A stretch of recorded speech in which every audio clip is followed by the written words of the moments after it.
আসসালামু আলাইকুম সুপ্রিয় দর্শক, চলে আসলাম এই মুহূর্তে পাওয়া সবচেয়ে বড় ঝড়ো বৃষ্টি, নিম্নচাপ ও আবহাওয়ার গুরুত্বপূর্ণ আপডেট নিয়ে।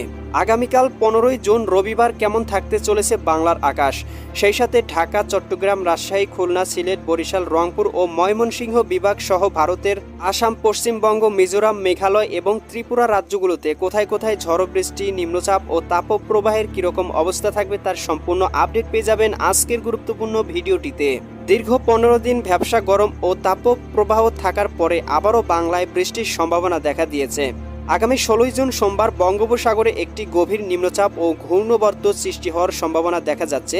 এতে ঘূর্ণিঝড় না হলেও নিম্নচাপের প্রভাবে সারা বাংলায় মাঝারি থেকে বিক্ষিপ্ত আকারে বৃষ্টি ও ঝড়ো দমকা হাওয়া বয়ে যাওয়ার সম্ভাবনা রয়েছে। নিম্নচাপটির প্রভাবে সারা বাংলায় 16ই জুন সোমবার থেকে 22 জুন রবিবার পর্যন্ত টানা 7 দিন ঝড়ো বাতাস ও ভারী বৃষ্টিপাতের পূর্বাভাস থাকছে। প্রিয় দর্শক, এমনটাই